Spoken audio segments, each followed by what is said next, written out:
Hallelujah, hallelujah. क्या सब आनंदित है आज? आनंदित है कि नहीं है? कि दुखी है? आनंदित है कि नहीं है? मसीह यीशु में क्या हमारे जीवन में दुख हो, क्या हमारे जीवन में कष्ट हो, लेकिन मसीह यीशु में आपको क्या रहना है? सदा आनंदित रहना है। मैंने पिछले समय बोला, जो हमारे पास में नहीं है उसके लिए आपको दुख होने की जरूरत नहीं है, लेकिन जो हमारे पास में है उसके लिए हमको क्या करना है? आनंद करना है। कितने लोग अगुवे बनना चाहते हैं? अगुवे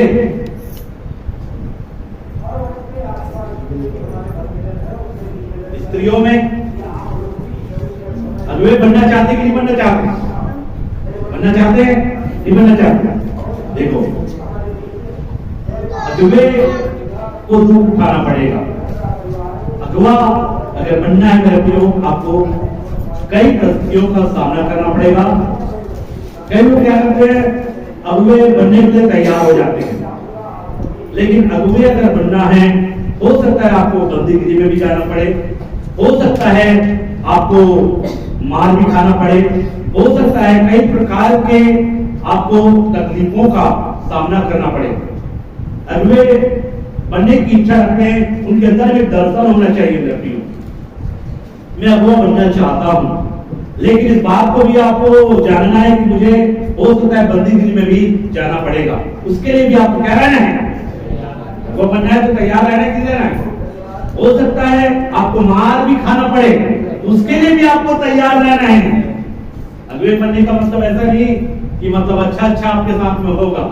अगुवे का मतलब है मेरे प्रियो, अगुवा जब बनेंगे तो आपको ये तैयारी करना है कि मुझे अगर बंदीगिरी में जाना पड़े तो उसके लिए भी आपको तैयार रहना है, मार भी खाना पड़े उसके लिए भी आपको तैयार रहना है। परमेश्वर चाहता है कि लोग जो है अगुवे के लिए भी क्या होना चाहिए? तैयार होना चाहिए। यहाँ पर केवल बैठकर विश्वासी बनना है ऐसा नहीं, आपको एक अगुवा भी बनना है। एक अगुवे के रूप में भी आपको तैयार होना है, और साथ साथ में और भी लोगों को गाइड करने वाला बनना है, और भी लोगों को तैयार करने वाला बनना है। और उसके लिए हमको स्वयं क्या होना पड़ेगा? तैयार होना पड़ेगा। आज कई लोग मेरे प्रियो जैसा पाया वैसे अपने हिसाब से कई लोगों को अगुवे के रूप में क्या कर देते हैं? नियुक्त कर देते हैं मेरे प्रियो। लेकिन आने वाले समयों में वो बहुत ज्यादा दिक्कतों को क्या करेंगे? सामना करेंगे। और साथ साथ मेरे प्रियो कई प्रकार के प्रॉब्लम, कई प्रकार की गड़बड़ियां उत्पन्न होगी मेरे प्रियो। बहुत सारे लोग जो है जैसे पाए वैसे कई लोगों को अगुवे के रूप में क्या कर रहे हैं? नियुक्त करके मेरे प्रियो वो आने वाले समयों में बहुत बड़े गड़बड़ियों को क्या कर रहे हैं? गड़बड़ियों के लिए द्वार को खोल रहे हैं। शैतान के कामों को वो क्या कर रहे हैं? अवसर दे रहे हैं। एक अगुवे का कार्य, एक अगुवे का दो कार्य होना चाहिए मेरे प्रियो। कितने कार्य होना चाहिए? एक अगुवे का कितने कार्य होना चाहिए? हर एक अगुवे का, जो भी अगुवा है उसका दो कार्य होना चाहिए। दो कार्य में से एक कार्य होता है सुधारना। अगुवे का एक कार्य क्या होता है? सुधारना। सही शिक्षा के द्वारा, सही शिक्षा के द्वारा क्या करना है? सुधारना। और दूसरा कार्य होता है अगुवे को नियुक्त करना। एक अगुवे का एक कार्य है।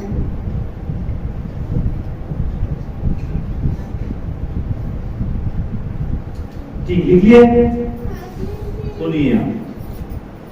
एक अगुवे का दो कार्य होता है, इसको हमेशा याद रखना। एक अगुवे का दो कार्य होता है। पहला कार्य है सही शिक्षा के द्वारा क्या करना? सुधारना। सुधारने का काम किसको सुधारना है? एक अगुवे को स्वयं सुधरना है। अगर अगुवा स्वयं सुधरा नहीं तो कहां सुधरा? इसलिए अगुवे का पहला कार्य है सुधारना, सही शिक्षा देकर।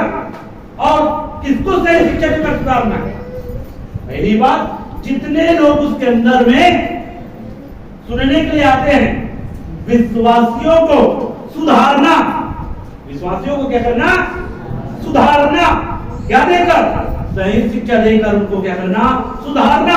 और जब वो सुधर जाए तब उसको अगुवे के रूप में नियुक्त करना। ये दो कार्य जो है एक अगुवे को दिया गया है। इसलिए मैंने बोला कितने लोग अगुवे बनना चाहते हैं, इसलिए अगुवे बनना चाहते हैं, हम आपको अगुवे के रूप में नियुक्त करेंगे तो पहले क्या करना पड़ेगा, उसको सुधारना पड़ेगा। और जब वो सुधर जाएगा तब उसको अगुवे के रूप में, बिना सुधरे अगर अगुवे के रूप में नियुक्त कर दे तो क्या होगा, वो गड़बड़ी पैदा करेगा। अगर वो नहीं सुधरा है और आप उसको अगुवे के रूप में नियुक्त कर दिया जाए, ठीक है भाई, आप फलाना गांव में एक अगुवे के रूप में आपको कार्य करना है, वहां के विश्वासियों को आपको क्या करना है, सुधारना है। इतने विश्वासी लोग आपके पास में रहेंगे और आपका दायित्व है उनको सुधारना। और जब वो सुधर जाए उसको भी कहीं पे क्या करना, अगुवे के रूप में। ये कार्य है मेरे प्रियो बाइबल के भाग, यही कार्य परमेश्वर ने दिया है मेरे प्रियो। अगुवे का काम है व्यक्ति को क्या करना, सुधारना, सही शिक्षा देकर, और जब वो सुधर जाता है तो उनको अगुवे के रूप में उसको नियुक्त करना, ताकि अगुवे बनकर और भी लोगों को सुधारे और भी लोगों को अगुवे के रूप में। ये प्रक्रिया क्या होना चाहिए, निरंतर जो है चलते रहना चाहिए। ऐसा है कि नहीं? बाइबल पढ़े नहीं? आज कितने लोग बाइबल पढ़े हैं? बाइबल पढ़ने वाले आज बाइबल कितने लोग पढ़े, पढ़कर आए कि नहीं आए? सभी लोग बाइबल नहीं पढ़े, कुछ लोग बाइबल पढ़े, लेकिन प्रतिदिन बाइबल पढ़ना चाहिए कि नहीं पढ़े? कितने लोग सुबह नाश्ता किए? आप खाओ, सुबह नाश्ता करने वाले लोग, बहुत से लोग नाश्ता भी नहीं किए। हम तो नाश्ता किए हैं, 3 रोटी खाए हैं, लेकिन आपको नाश्ता भी करना है, आत्मिक भोजन भी आपको करना है। और ये भी एक आत्मिक भोजन है जो भी आपको दिया जा रहा है।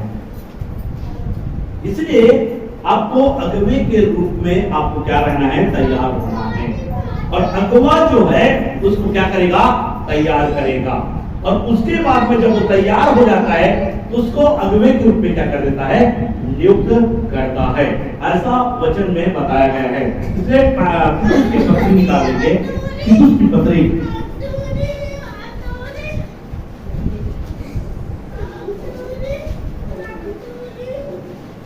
तीतुस की पत्री निकाले, 1 अध्याय और 5वां पद। तीतुस की पत्री 1 अध्याय 5वां पद को ये जन पढ़ दे। मैं इसलिए क्रेते में क्यों आया था, मैं इसलिए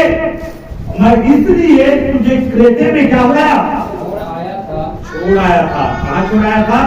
क्रेते में छोड़ आया था कि तू शेष बातों को सुधारे।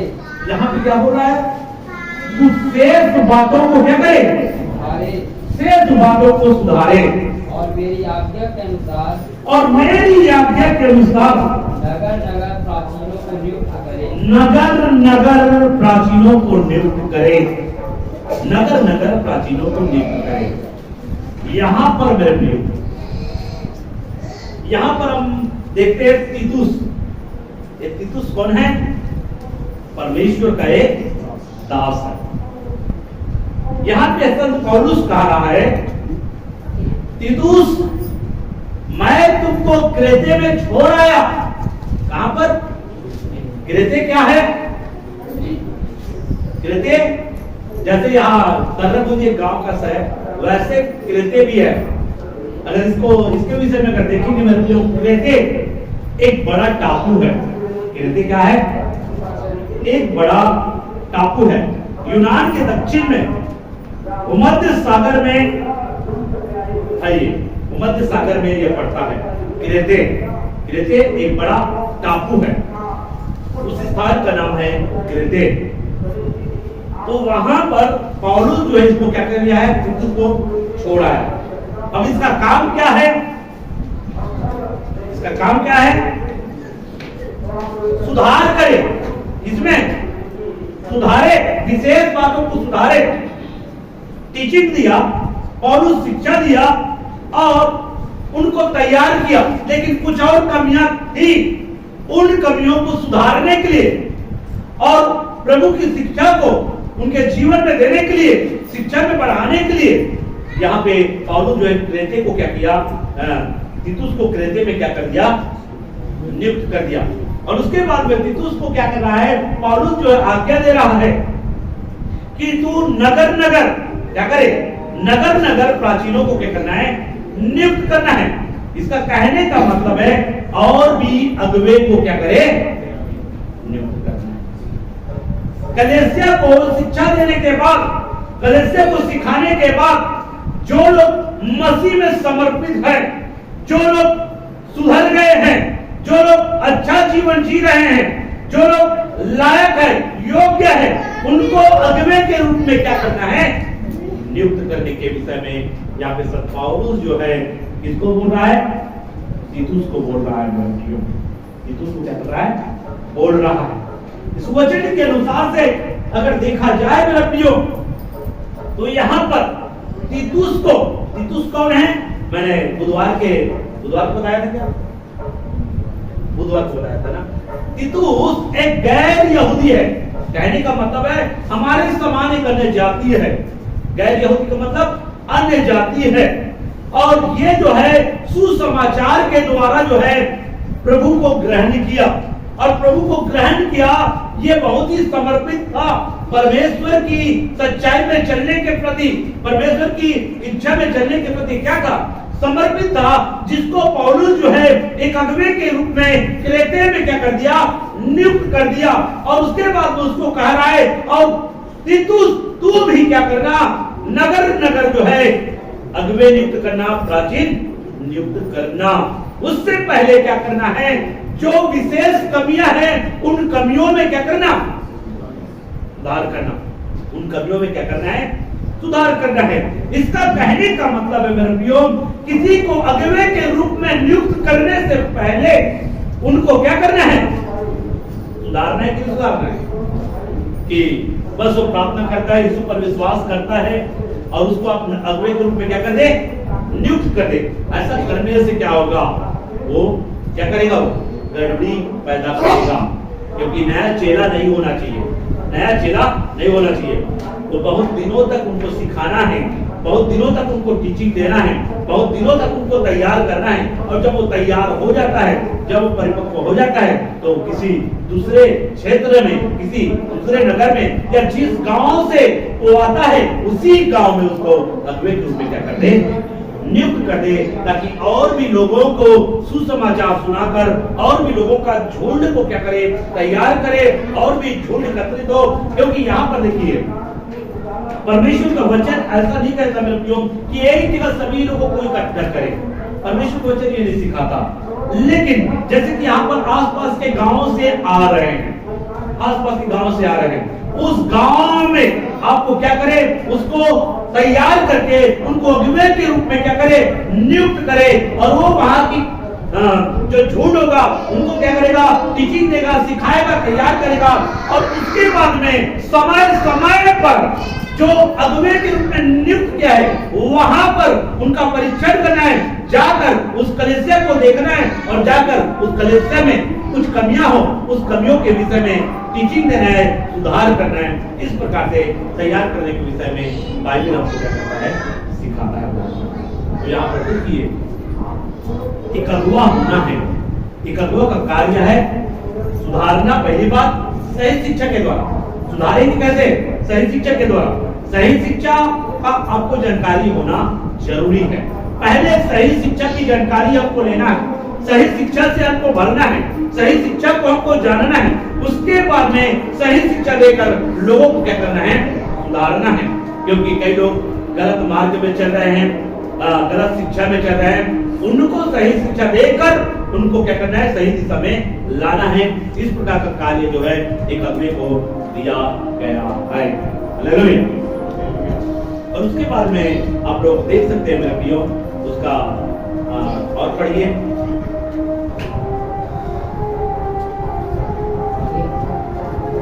आप पढ़िए ना। जो निर्दोष और एक ही पत्नी के पति हो। देखो यहाँ पर कुछ बातें यहाँ पे और बोल रहा है। एक अगुआ के रूप में अगर नियुक्त करना है तो यहाँ पर क्या होना चाहिए? अगुआ जो है क्या होना चाहिए?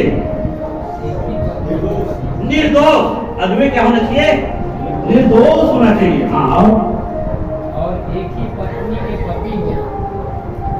यहाँ पे बोल रहा है एक ही पत्नी का पति हो, डबल पत्नी वाला नहीं होना चाहिए। डबल पत्नी वाले को अगुए के रूप में नियुक्त नहीं करना है। लेकिन कई जगह आपको मिलेगा मेरे प्रियो, डबल पत्नी वाले भी आपको मिलेंगे। डबल पत्नी वाले अगुए के रूप में उसको नियुक्त कर दिया गया।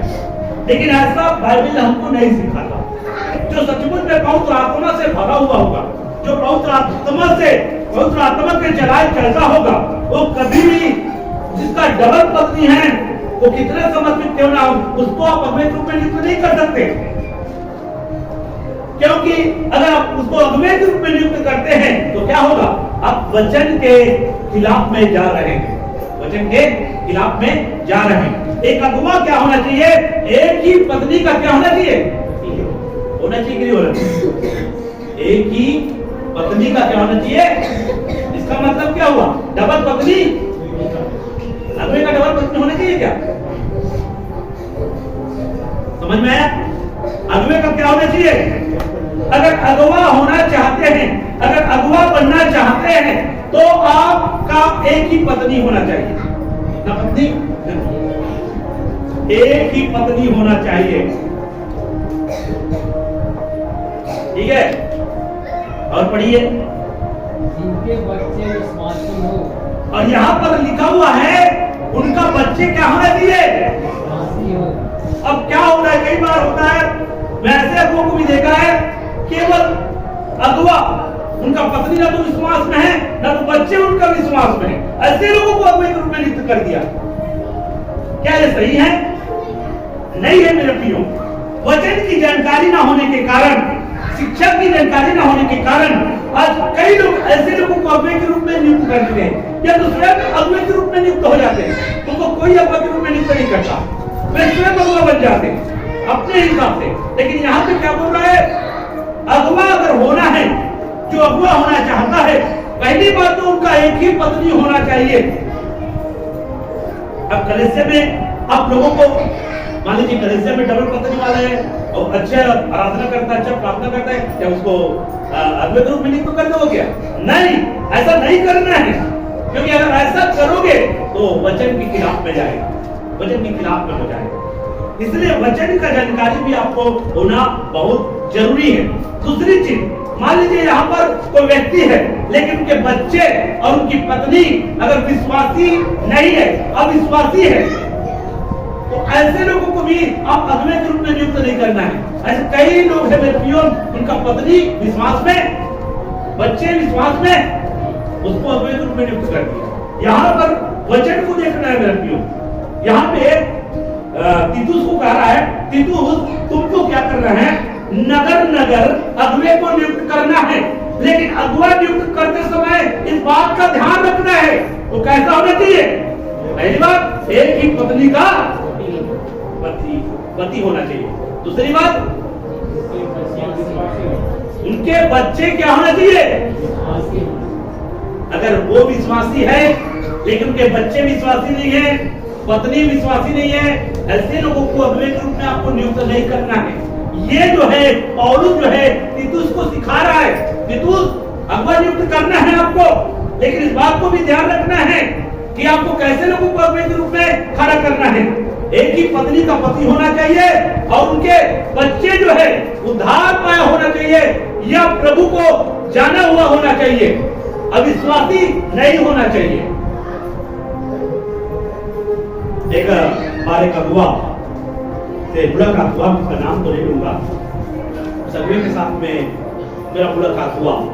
वो कहते कि मैं इतने सालों से सेवा कर रहा हूँ और कलीसिया चलाता हूँ, और बहुत से लोग उसके पास में भी है, जैसा भी विश्वासी लोग है, चलाता है, वो पढ़ा लिखा भी नहीं है, क्या नहीं है, वो बाइबल भी नहीं पढ़ता, बाइबल भी पढ़ना लिखना नहीं जानता, फिर वो क्या है, अगुवे का काम कर रहा, उसको अगुवे के रूप में नियुक्त किया गया है। किसने नियुक्त किया मैं नहीं जान सकता, लेकिन वो बाइबल पढ़ना भी नहीं जानता, मतलब बाइबल पढ़ना लिखना वो नहीं जानता। कहने का मतलब है वो अनपढ़ है। और जैसा वचन में परमेश्वर अनपढ़ लोगों को भी मतलब बाइबल को सही तरीके से नहीं जाना है, इसलिए कई लोग जो है अनपढ़ लोगों को भी परमेश्वर ने इस्तेमाल किया। ऐसा नहीं पतरस जो है पढ़ा लिखा नहीं, ऐसा नहीं, पतरस पढ़ा लिखा था भाई, और बिना पढ़ा लिखा व्यक्ति क्या लिख सकता है क्या? आपको ये समझना जरूरी है। कई लोग ऐसा प्रचार करते हैं कि वो लोग अनपढ़ लोग थे, अनपढ़ लोगों ने बाइबल लिखा। अनपढ़ लोग बाइबल नहीं लिखेंगे भाई, वो पढ़ा लिखा था, पढ़ा था, कुछ क्लास किया था, वो पढ़ना लिखना जानते थे, जिसको परमेश्वर ने इस्तेमाल किया है। हालांकि उनकी पढ़ाई कम था, ज्यादा नहीं पढ़े थे, लेकिन पढ़ा लिखा हाँ, ऐसे लोगों को परमेश्वर ने क्या किया है, इस्तेमाल किया है। तो वो भाई जो है क्या है, मैं पूछा पढ़ने जाते हो नहीं, पढ़ता नहीं हो, केवल सुन सुनकर प्रचार, मतलब दूसरों को सुनता है और सुनकर क्या करता है, प्रचार करता है। अगर कोई व्यक्ति झूठी शिक्षा दिया उसको भी सुना, उसको भी प्रचार कर देगा, मतलब जो सुनता है उसी को प्रचार करेगा। उनको समझना भी जरूरी है। यहाँ पर देखिए वो पढ़ा लिखा नहीं है। अब यहाँ पर उसको पूछा आपके पत्नी और बच्चे हैं, हाँ है, वो लोग विश्वास करते हैं नहीं करते, मेरे को समझ में आ रही है, पत्नी विश्वास कर, मैं बोला नहीं, मैं अपने अंदर में रखा, मैं उस बातों को अगर बोलता तो थोड़ा सा दुख लग जाता, बोलता उसको तो दुख लगता, मैं अपने अंदर में रख लिया। मैंने अपने आत्मा में सोचा अरे ऐसे कैसे अगुवे को नियुक्त कर दिया जाता है और अगुवे के काम करने के लिए तैयार हो जाते हैं और उसका आगे परिणाम को भी वो नहीं जानते। तो यहाँ पर कई ऐसे लोग मिलेंगे मेरे भाइयों, जो केवल जो है अगुवे का काम कर रहा है, पत्नी विश्वास में नहीं और बच्चे विश्वास में नहीं। लेकिन बाइबल किसको बोल रहा है, आप ऐसे लोगों को अगुवे के रूप में नियुक्त करें जिनके बच्चे क्या होना चाहिए। एक कलेक्शन में आ रहा है, एक कलेक्शन में एक व्यक्ति आ रहा है विश्वास में, अगर उनका पत्नी विश्वास में नहीं आया है, उनके बच्चे विश्वास में नहीं आया है, तो आप उनको अगुवे के रूप में नियुक्त, ये सिखाना चाहता है पौलुस जो है, आप उनको अगुवे के रूप में नियुक्त नहीं करना है। अगर ऐसे लोगों को अगुवे के रूप में नियुक्त करोगे तो आने वाला समयों में गड़बड़ी होगी, गड़बड़ियां पैदा होगी, क्योंकि आत्मा के द्वारा उनको अगुवाई दे रहा है। और पढ़िए, और उनमें लुचपन और निरंकुशता का दोष ना हो। देखो यहाँ पे कितने बातें हैं, लुचपन और निरंकुशता का दोष ना हो। लुचपन, एक लुचपन और एक है निरंकुशता। लुचपन और निरंकुशता, अब इस लुचपन के विषय में भी आपको जानना होगा। लुचपन किसको कहेंगे, लुचपन के अंतर्गत में क्या आएगा, जो व्यर्थ में बिना वजह के इधर उधर घूमने वाले को लुचपन के अंतर्गत में आते हैं। बिना व्यर्थ में बिना वजह के अगर इधर उधर घूमने वाले लोग हैं, ऐसे लोगों को अगुवे के रूप में नियुक्त नहीं करना। जो बिना वजह के इधर उधर घूमते रहते हैं, या दूसरे रूप में हम कह सकते हैं कि जैसे कि गुंडागर्दी, क्या करते हैं, गुंडागर्दी का काम करते हैं, ऐसे लोगों को भी अगुवे के रूप में क्या करना, नियुक्त नहीं करना। ऐसा या वचन हमको सिखाता है मेरा प्रियो।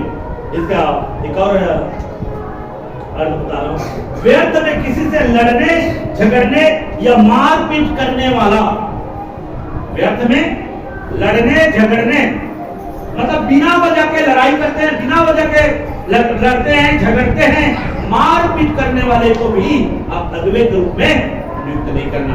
अगर कोई बिना वजह के बिना कारण के व्यर्थ में लड़ाई करते हैं, व्यर्थ में झगड़ते हैं, व्यर्थ में मारपीट करते हैं, ऐसे लोगों को भी आप अगुवे के रूप में नियुक्त नहीं करना, क्योंकि ये सब कार्य लुचपन के अंतर्गत आता है। समझ में आया, मारपीट करने वाला लड़ने वाला, झगड़ने वाला, बिना कारण के, अगर बिना कारण, बिना वजह के लड़ाई कर रहा है, मारपीट कर रहा है, ऐसे लोगों को आपको जो है अगुवे रूप में नियुक्त नहीं करना है, क्योंकि मारपीट करना, लड़ाई झगड़ा करना बिना कारण के, बिना वजह के, ये सब किस में आएगा? लूचपन के अंदर में आएगा। इसलिए अगुवा जो होता है मेरे प्रियो, वो क्या होना नहीं होना चाहिए? मारपीट करने वाला भी नहीं होना चाहिए। आगे जब पढ़ेंगे आपको समझ में आएगा। तो लुचपन यहाँ पे बता रहा है कि एक अगुवा नियुक्त करते समय आपको ध्यान देना है, कहीं वो आवारागर्दी तो नहीं करता, कोई आवारागर्दी तो नहीं करता। आजकल स्कूलों में भी आप देखेंगे, विद्यालयों में भी देखेंगे लड़कियों, उनका कोई काम नहीं, कोई काम नहीं, व्यर्थ वहां पर क्या करते हैं? आवारागर्दी करते फिरते रहते हैं। ये सब कार्य लूचपन के अंतर्गत में आता है। हालेलुया। सो रहा था, नींद आ रहा है, थोड़े ज्यादा देर